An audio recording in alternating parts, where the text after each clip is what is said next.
Hello, I'm Robert Thompson. Welcome to our bonus edition of our weekly video. I'm going to do a session today talking about whether you should take lower paying jobs on Upwork. Now, a lot of people are confused about this. It seems like should you only concentrate on the jobs you want? And some clients we have want to do that from the start. But there are also jobs that are easy to get and don't pay well.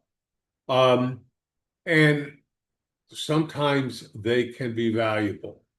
Um, and a lot of people are concerned about, well, if I take a lower paying job, then the client's going to expect that I'll work at that rate forever.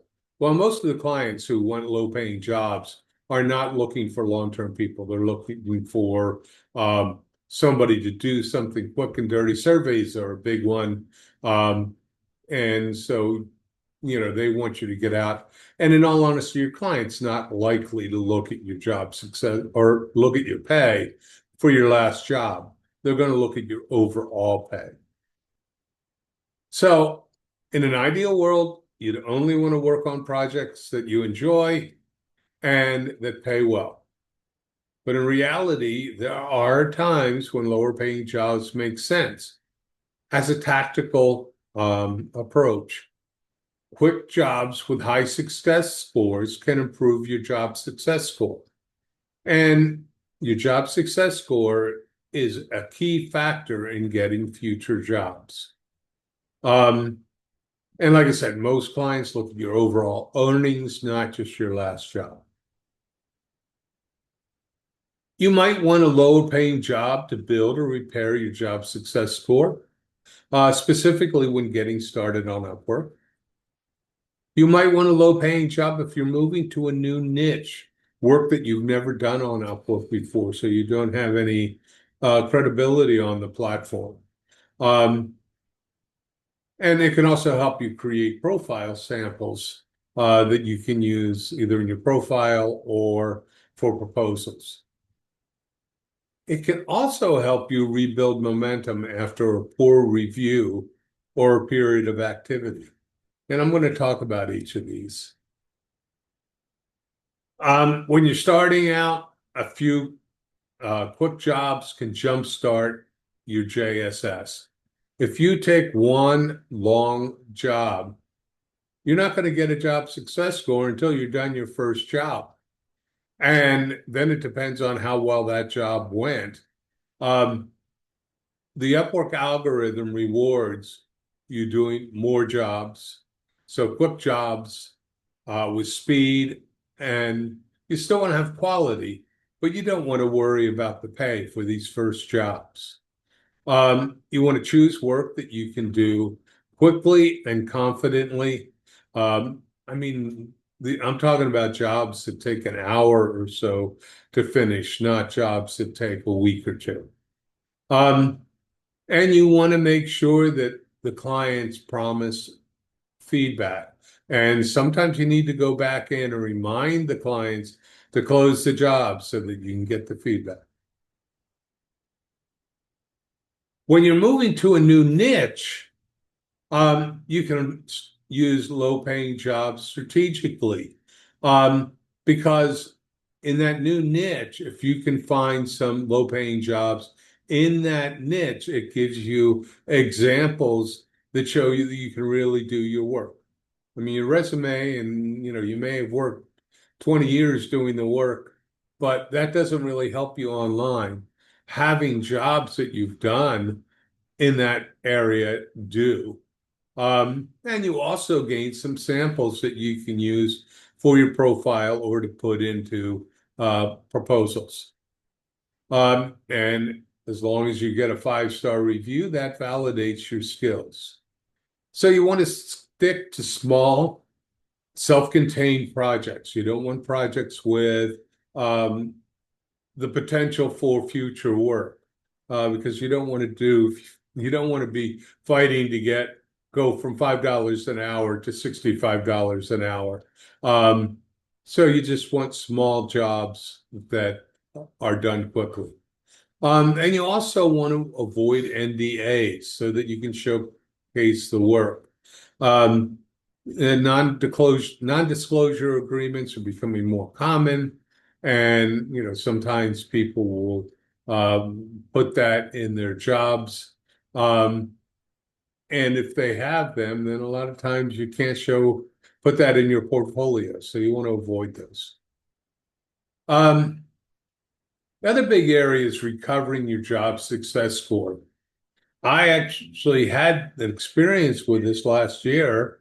I did work for a woman, and she had come up with this spreadsheet that she knew was sort of her cheat sheet of everything she wanted to have in a professional spreadsheet.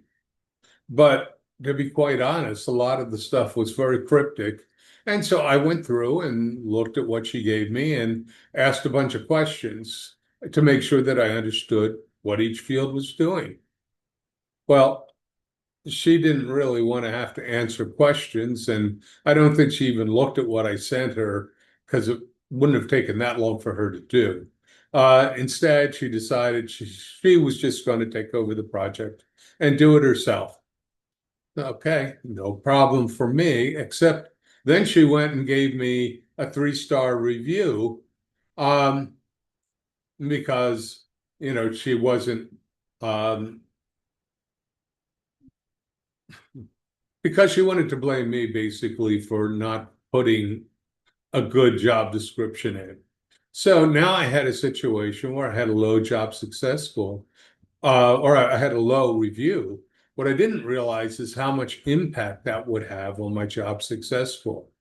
Um, because I only was doing a few big jobs each year, one low review really had a dramatic success score, or had a dramatic impact on my job success score. I think it dropped it from 100%, which it had been since I started, to like 62%, even though I had had many jobs at 100%. And, in all honesty, that sort of leaves you feeling trapped. It's hard to get more jobs. And, so what do you do? And by the way, I had to put in the dog picture with the cone because our dog recently had surgery and so is running around with a body scoot and a cone for the next 6 months. Um, so, what kind of jobs do you look for when you're trying to improve your job success score? Um, the job success score algorithm prioritizes recent 5-star reviews. So if you can get a few small, well-executed jobs with 5-star reviews, that will really help your score. And you can actually look for jobs that are designed to improve your job success score. You can search for 5-star reviews or quick and easy jobs um, online, and you'll find them. And we actually have a whole video on what kinds of jobs to look for. A lot of the projects that are good are studies, surveys, or AI training projects. These are all work where they want to have a lot of input from many different people. And it's not necessarily taking a lot of time. Don't want something in depth, but they want to get a lot of people, and they're willing to give you a 5-star rating for that. And if you happen to find it, you can work on jobs that you can leverage in proposals. So if there's jobs that align with your interest or learning goals, you can use those to create a portfolio item that might be useful. And then the other thing sometimes people look for are projects for nonprofits or causes that you support, and they obviously can't pay well. But again, they're willing to give you a 5-star review for your work. Some things to watch out for. Unrealistic expectations for very low pay. I mean, if they want something that is going to take 80 hours and they're offering $5, nah.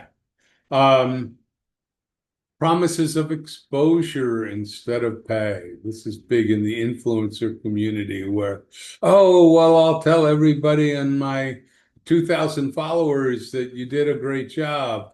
Well, that probably is not going to help you on Upwork at all. Um, Vague or constantly changing scope.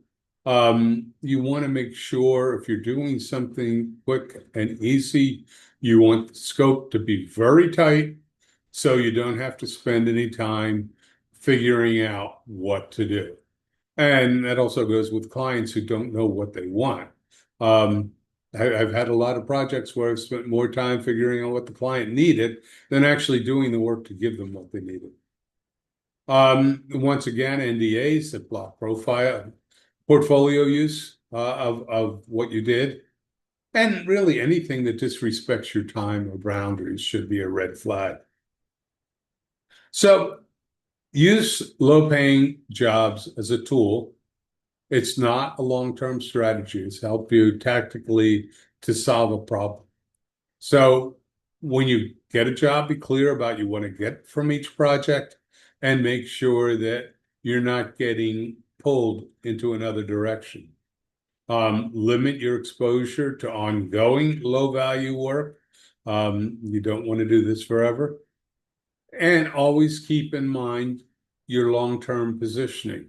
So anything you can do to help that is good, but sometimes you just need to take any job to get the JSS back up.